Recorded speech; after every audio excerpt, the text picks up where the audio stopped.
Oke, halo guys. Jadi beberapa waktu yang lalu saya ketemu dengan teman saya dan beliau curhat kepada saya, "D, kok saya bikin goal susah banget tercapainya, kok saya bikin goal nulis tiap hari tapi nggak tercapai-tercapai, malah kayaknya makin jauh dari goal dan tujuan, di mana salahnya?" Oke, jadi apa yang waktu itu saya jawab kepada teman saya itu saya mau share kepada teman-teman yang nonton video ini karena saya yakin mungkin mungkin ada beberapa yang mengalami hal serupa. Jadi misalnya contohnya gini, saya, sekarang kerja misalnya dapat gaji 3 juta misal.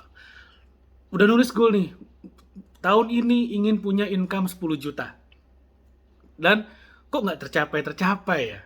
Atau mungkin misalnya ada yang goalnya punya berat badan misalnya 100 kilo, lalu kemudian goalnya adalah tahun ini ingin, berat badan jadi 80 kilo, turun 20 kilo, 20%, which oke gitu ya. Tapi kenapa nggak tercapai-tercapai misalnya? Oke, saya mau share dari sudut pandang saya, dari pengalaman saya, mungkin apa yang saya share mungkin berbeda dengan yang Anda pahami atau Anda lakukan. So please kalau misalnya berbeda atau gimana, tulis aja di komen, kita bisa diskusi. It's okay. Lalu gini, kenapa kok orang bikin goal susah tercapai? Nah, saya mau share. Saya mau share dari perspektif saya, pengalaman saya. Saya mau tanya dulu nih, saya mau tanya, mana yang lebih gampang? Turun berat badan 20 kilo atau jogging 10 kilometer atau jogging 2 kilometer atau jalan kaki setengah jam sehari. Mana yang lebih gampang? Nurunin berat badan 20 kilo atau jalan setengah jam sehari? Yang mana yang bisa kita kontrol? Jawabannya jelas.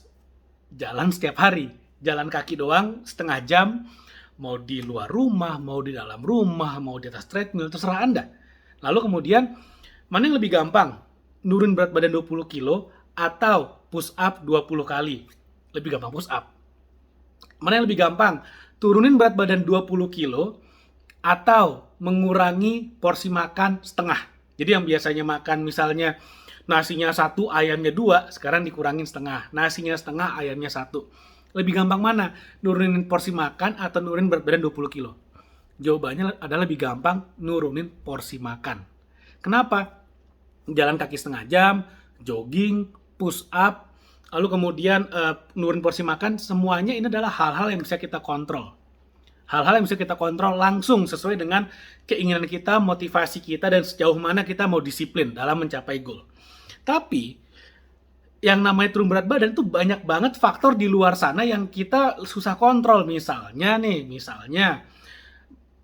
berapa kadar lemak kita itu akan mempengaruhi kalori kita atau mempengaruhi total daily energy expenditure (TDEE), berapa energi yang kita keluarkan setiap harinya. Itu kita nggak bisa kontrol. Kenapa? Karena itu ada di luar kendali kita, simply. Karena kondisi badan, kondisi segala macamnya, mungkin ada faktor genetik dan segala macamnya. Atau misalnya kadar insulinnya, kadar gula dalam darahnya, ada banyak banget. Jadi kalau kita bicara, saya mau turun 20 kilo, tapi kita tidak pernah fokus kepada apa yang mau kita lakukan setiap hari, itu jangan harap akan tercapai goalnya. Kalau saya lebih suka setiap hari saya tulis saya mau ngapain. Jadi oke, saya tetap punya pikiran tetap di dalam pikiran saya itu ada goal ujungnya mau seperti apa, tapi fokus saya bukan ke goalnya, melainkan saya akan bikin sistem yang saya lakukan setiap hari, sedemikian sehingga dengan ini terjadi, dengan sistem saya lakukan, maka suka nggak suka, mau nggak mau, goal saya pasti akan tercapai pada waktunya nanti, cepat atau lambat. Contoh, saya punya goal misalnya mau turun berat badan dari 100 kilo ke 80 kilo, turun 20 kilo gitu ya. Lalu kemudian saya fokus ke sistem. Sistemnya adalah seperti ini. Misalnya contohnya ya, bangun pagi, saya akan minum air putih. Lalu kemudian habis minum air putih, saya akan stretching. Setelah saya stretching, saya akan mulai push up, sit up, itu semua saya tulis. Saya mau push up berapa kali, sit up, atau mau ada pull up. Lalu kemudian kardionya misalnya mau jalan kaki atau segala macam, itu semua saya tulis. Dan saya pastikan setiap hari saya akan lakukan. So, ini adalah sebuah sistem. Day to day, to-do list, itu adalah sebuah sistem yang kita lakukan untuk mencapai goal kita. Dalam bisnis pun sama.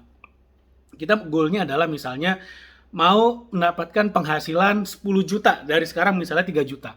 Nah, apa yang harus kita lakukan? setiap hari. Misalnya, contohnya, setiap hari saya akan akan belajar tentang digital marketing. Misalnya, saya akan mempelajari 5 blog atau 5 video YouTube, atau saya akan membaca satu buah buku tentang digital marketing yang kemudian saya praktekkan.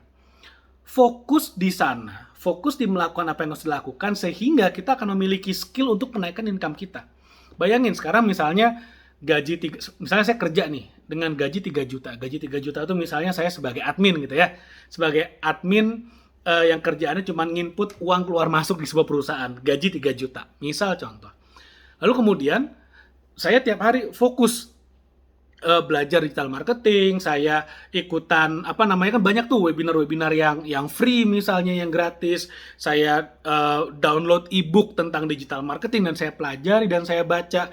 Lalu kemudian dari sana saya dapat skillnya. Ketika saya dapat skillnya, saya praktekkan untuk saya sendiri dulu. Mungkin saya cari barang orang yang saya bantu jualin dengan skill digital marketing saya bantu jualin dan berhasil.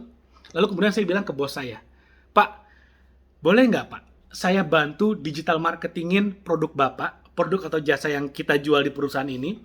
Kalau berhasil Pak, saya boleh dong dinaikin gajinya atau saya dibayar by commission." Nah, kalau misalnya skill kita anggaplah kita kasih diri kita waktu 6 bulan mempelajari. Bisa nggak kira-kira kita menguasai skill digital marketing dalam 6 bulan? Bisa. Apalagi kalau setahun, wow, sangat-sangat bisa. Bahkan jadi expert pun bisa dalam digital marketing. Kalau belajarnya selama 1 tahun dan cukup intens. Lalu datang ke bos, "Pak Bos, boleh nggak saya bantu jualin? Kalau bisa jualin, saya naik gaji dong. Kalau misalnya saya naikin omset perusahaan 150 juta, gaji saya naik dong dari 3 juta ke 10 juta. Mau nggak? Cengli nggak? Oke, kalau mau kita deal. Kalau nggak mau nggak apa-apa, banyak yang mau bajak saya." Wah, kan seru banget. Gagah banget tuh kalau bisa ngomong kayak gitu. Ya udah, otomatis gajimu akan naik, income-mu akan naik, penghasilanmu akan naik. Jadi jangan fokus kepada gaji saya 3 juta, ingin naik 10 juta, tapi fokus kepada apa yang harus saya lakukan sehingga saya akan memiliki kapasitas dan layak digaji 10 juta, sehingga saya layak punya income 10 juta sebulan.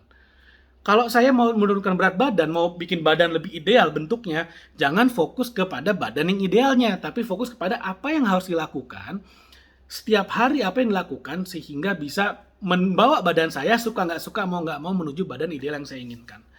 Oke, mungkin itu yang mau saya share dalam video kali ini, mudah-mudahan bermanfaat. Nah, di description video ini ada sebuah link di mana Anda bisa klik lalu bisa mendownload sebuah ebook gratis. Sekali lagi, ebook gratis. Bagaimana caranya? Anda bisa dari income hanya UMR, gaji pas-pasan UMR bisa menuju financial freedom. E-booknya gratis, ada di description video. Silakan Anda klik, lalu Anda download for free. Jadi silakan ada di bawah di description. Bagaimana caranya step by step praktis bisa dilakukan oleh siapapun dari gaji UMR pas-pasan bisa menuju financial freedom. Oke, thank you dan sampai ketemu lagi di video berikutnya.